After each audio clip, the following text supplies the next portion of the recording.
കരിമണൽ സാമ്പത്തിക ഇടപാടുമായി ബന്ധപ്പെട്ട കള്ളപ്പണം വെളുപ്പിക്കൽ കേസിൽ മുൻപ് കേന്ദ്ര ഏജൻസിയുടെ പരിശോധനാ വേളയിൽ പ്രതിപക്ഷ നേതാവിന്റെ മകൾ വീണ വിജയൻ നൽകിയ പ്രാഥമിക മൊഴികൾ വ്യാജമാണെന്ന് തെളിയിക്കുന്ന നിർണായക ബാങ്ക് രേഖകൾ അന്വേഷണ സംഘം കണ്ടെത്തിയിരിക്കുകയാണ്.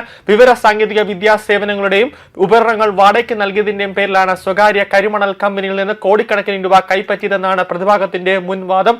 എന്നാൽ ഇതിനെ സാധൂകരിക്കുന്ന കൃത്യമായ നികുതി വിവരങ്ങളോ യഥാർത്ഥ സേവനം നൽകിയതിനെക്കുറിച്ചുള്ള സാങ്കേതിക തെളിവുകളോ ഹാജരാക്കാൻ അവർക്ക് കഴിഞ്ഞിട്ടില്ല. അന്വേഷണ ഏജൻസി ശേഖരിച്ച പുതിയ ശാസ്ത്രീയ തെളിവുകളും ബാങ്ക് അക്കൗണ്ട് വിവരങ്ങളും മുൻ മൊഴികളും തമ്മിൽ വലിയ രീതിയിലുള്ള ഒരു പൊരുത്തക്കേട് ഉണ്ടായി. അതുകൊണ്ടാണ് വീണ വിജയന് നാളെ ഇഡിയുടെ ഓഫീസിലേക്ക് വരാനായിട്ട് നോട്ടീസ് നൽകിയത്. അങ്ങനെ വരുമ്പോൾ നേരിട്ടുള്ള ഒരു അറസ്റ്റിലേക്ക് കാര്യങ്ങൾ നയിക്കുമെന്ന ഒരു നിയമോപദേശം ലഭിച്ചതിനെ തുടർന്ന് പ്രതിപക്ഷ നേതാവിന്റെ മകൾ നാളെ ചോദ്യം ചെയ്യലിന് ഹാജരാകില്ല എന്ന ഒരു വാർത്തയാണ് ഇപ്പോൾ പുറത്തേക്ക് വരുന്നത്.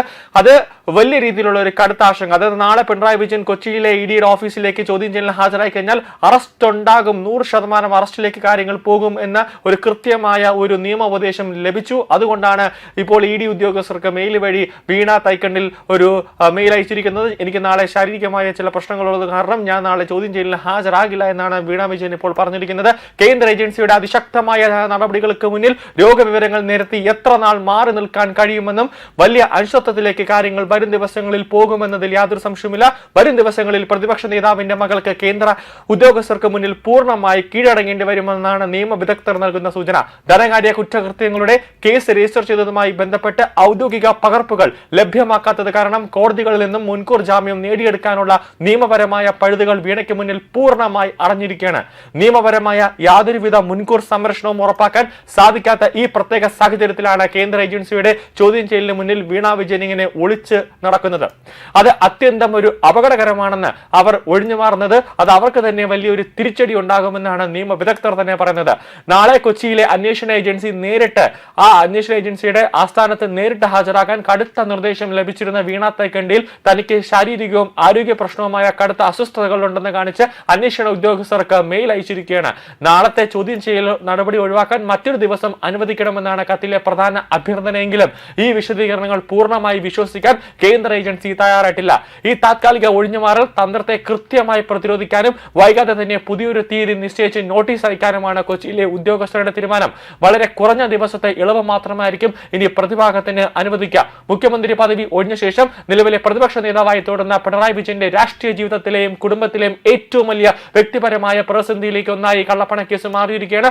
ഒരു വശത്ത് പ്രതിപക്ഷ നേതാവിന്റെ മകൾ ചോദ്യം ചെയ്യലിൽ നിന്ന് താത്കാലികമായി മാറി നിൽക്കാൻ ശ്രമിക്കുമ്പോഴും കേസിലെ മറ്റ് പ്രധാന സാക്ഷികളെയും പ്രതികളെയും കൊച്ചിയിലെ ഓഫീസിലിരുത്തി പ്രതിരോധത്തിലേക്ക് കൊണ്ടെത്തിക്കാനാണ് കേന്ദ്ര ഏജൻസികൾക്ക് ഒരു പരിധിവരെ കഴിഞ്ഞിട്ടുണ്ട്. കേസിൽ കരിമണൽ കമ്പനി ഉൾപ്പെടെയുള്ള 9 പ്രമുഖർക്കാണ് ആദ്യഘട്ടത്തിൽ ഇന്ന് ഹാജരാവാനായിട്ട് നോട്ടീസ് നൽകിയിട്ടുള്ളത്. ഇതിന്റെ ഭാഗമായി കമ്പനിയിലെ chief financial officer, senior manager തുടങ്ങിയ ഉന്നത ഉദ്യോഗസ്ഥരെ കൊച്ചിയിലെ ആസ്ഥാനത്ത് ചോദ്യം ചെയ്യൽ നടപടി ഉടൻ തന്നെ ആരംഭിക്കുമെന്നാണ് ലഭിക്കുന്ന വിവരം. ഇല്ലാത്ത ചെലവുകൾ കൃത്യമായി കാണിച്ച് 132 കോടിയുടെ വൻ സാമ്പത്തിക ക്രമക്കേടുകൾ കരിമണൽ കമ്പനിയുമായി ബന്ധപ്പെട്ട് നടന്നിട്ടുണ്ടെന്ന് ഒരു ഗുരുതരമായ കണ്ടെത്തലിന്റെ അടിസ്ഥാനത്തിലാണ് കള്ളപ്പണ നിരോധന നിയമപ്രകാരം ഇഡി അന്വേഷണത്തിലേക്ക് എത്തിയത്. സ്വകാര്യ കരിമണൽ കമ്പനിയിൽ നിന്നും വീണയ്ക്ക് 2016 മുതൽ 2021 വരെ 2,78 ലക്ഷം രൂപ ധനകാര്യ സ്ഥാപനത്തിൽ നിന്നും 50 ലക്ഷം രൂപയുടെ വായ്പയിൽ ലഭിച്ചിരുന്നു. ഈ തുകയെല്ലാം കള്ളപ്പണം വെളുപ്പിക്കലിന്റെ പരിധിയിൽ വരുമെന്നാണ് ഇഡിയുടെ കണ്ടെത്തൽ. ഈ കള്ളപ്പണ കേസ് വരാനിരിക്കുന്ന പ്രതിപക്ഷ നേതാവിനും അതോടൊപ്പം തന്നെ അദ്ദേഹത്തിന്റെ കമ്മ്യൂണിസ്റ്റ് പാർട്ടിക്കും വലിയ രീതിയിലുള്ള ഒരു രാഷ്ട്രീയ തിരിച്ചടി സമ്മാനിക്കുമെന്ന കാര്യത്തിൽ യാതൊരു സംശയമില്ല. ഭരണകക്ഷി നേതാക്കളും മറ്റ് രാഷ്ട്രീയ പാർട്ടികളും പ്രതിപക്ഷ സ്ഥാനത്ത് നിന്നുള്ള പിണറായി വിജയന്റെ രാജി ആവശ്യപ്പെട്ട് കടുത്ത സമരങ്ങളിലേക്ക് നീങ്ങാനുള്ള സാധ്യതയുണ്ട്. കേന്ദ്ര അന്വേഷണ ഏജൻസിയുടെ അടുത്ത നിലപാട് ഇനി വീണ വിജയന് പുതിയൊരു ഡേറ്റ് കൊടുക്കും. ആ ഡേറ്റിൽ വീണ വിജയൻ ഹാജരായില്ലെങ്കിൽ കോടതിയിൽ ഇഡി ഒരു റിപ്പോർട്ട് സമർപ്പിക്കും. വീണ വിജയൻ അന്വേഷണത്തോട് സഹകരിക്കുന്നില്ല, അതുകൊണ്ട് തന്നെ അറസ്റ്റ് ചെയ്തുകൊണ്ടുള്ള ഒരു കടുത്ത നടപടിയിലേക്ക് കാര്യങ്ങൾ പോകേണ്ടതുണ്ടെന്ന് ഇഡി ഹൈക്കോടതിയിൽ അറിയിക്കും. അങ്ങനെ വരുമ്പോൾ വീണ വിജയനെ അറസ്റ്റ് ചെയ്യാനുള്ള ഒരു നീക്കത്തിലേക്ക് ഇഡി ഉദ്യോഗസ്ഥർ തിരുവനന്തപുരത്തേക്ക് എത്തി വീണയെ അറസ്റ്റ് ചെയ്തുകൊണ്ട് കൊച്ചിയിലെ ഇഡി ഓഫീസിലേക്ക് കൊണ്ടുപോയി മറ്റ് ചോദ്യം ചെയ്യലിലേക്ക് കാര്യങ്ങൾ കടക്കുമെന്നതാണ് ഏറ്റവും പ്രധാനപ്പെട്ട കാര്യം. എന്തായാലും അത് വീണയ്ക്കും അത് വീണയുടെ അച്ഛനും അതോടൊപ്പം തന്നെ ഭർത്താവിനും വീണയുടെ അമ്മയെ സംബന്ധിച്ചിടത്തോളം ഇതൊരു കടുത്ത ഒരു വലിയൊരു പ്രതിസന്ധിയിലേക്ക് കാര്യങ്ങൾ പോകും എന്നതാണ് ഏറ്റവും പ്രധാനപ്പെട്ട കാര്യം.